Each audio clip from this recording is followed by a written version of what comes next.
And welcome back to another podcast with Mr. Hagan. On the last podcast, we were looking at what happens on the supply curve if you get a change in the price of a good. And notice when you get a change in the price of a good on the supply side, it's just the opposite of what happens on the demand side that we talked about before. So on the demand side, when the price of a good goes up, people actually want to buy less of it. But on the supply side, when the price of a good goes up, people want to produce and bring more of it to market. So the incentives are exactly the opposite when you get a change in the price of a good. But on this podcast, we are now going to look at what happens when you get a change in something other than the price, a change in something other than the price. So in this case, we're going to start again where, just like we did on the last video, where the price of the good is $2. So we're going to have the price of some good is $2, maybe apple juice.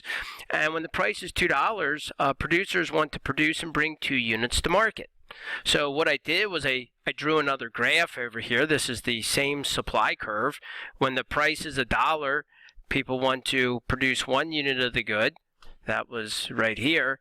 When the price is $2, they want to produce 2 units of the good. And when the price is $3, they want to produce 3 units of the good. I made a dot for each of those, drew the line. Boom, we got a supply curve. So now we're focusing on this particular point. When the price is $2, producers will bring 2 units of the good to market. So we draw a horizontal price line across at $2. We come down here to the quantity of 2, and that says when the price is $2, producers will produce 2 units of the good. So let's say this happens. Let's say that this is my supply curve for apple juice, and let's say in the orange juice market, for whatever reason, the orange juice companies they're just not making any money producing orange juice anymore, and so some of them decide, instead of producing orange juice, we're going to go produce apple juice instead. And so you get an increase in the number of producers here in the apple juice market. Now, did the price of apple juice change? No, it didn't.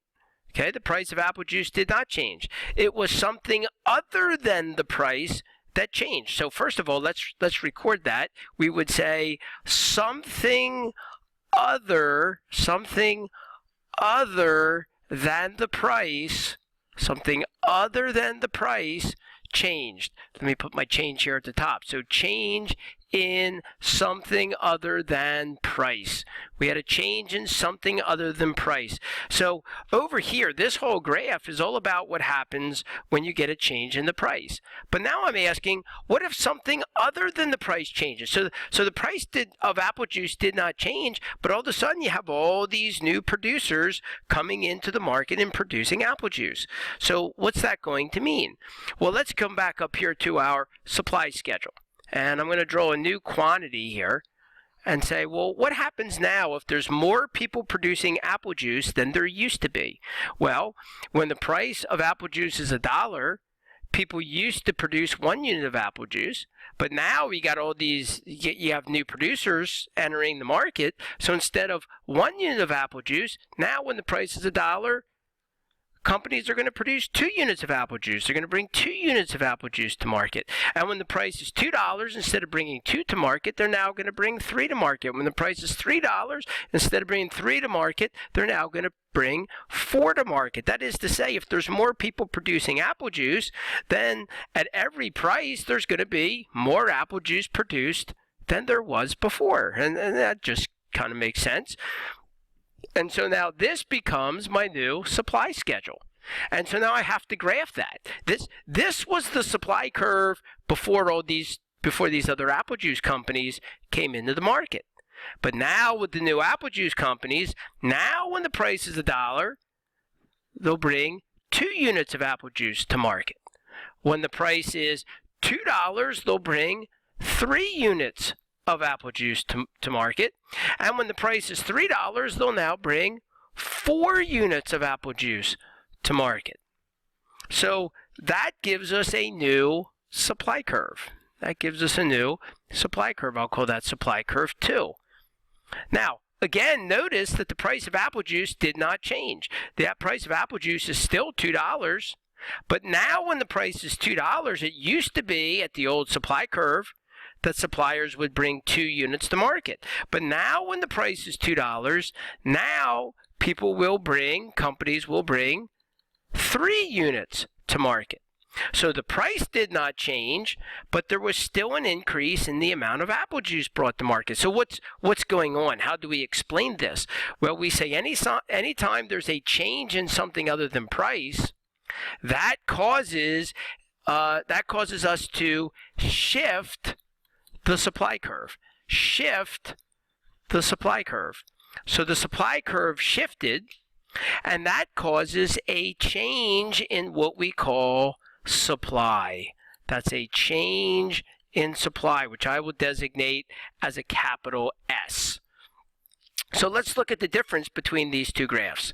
Over here, we had a change in the price that moved us along the curve, and that is called an increase in quantity supplied. The price went up, increased quantity supplied. Over here, something other than the price of apple juice changed. The price of apple juice didn't change. Something else did. More people started producing apple juice.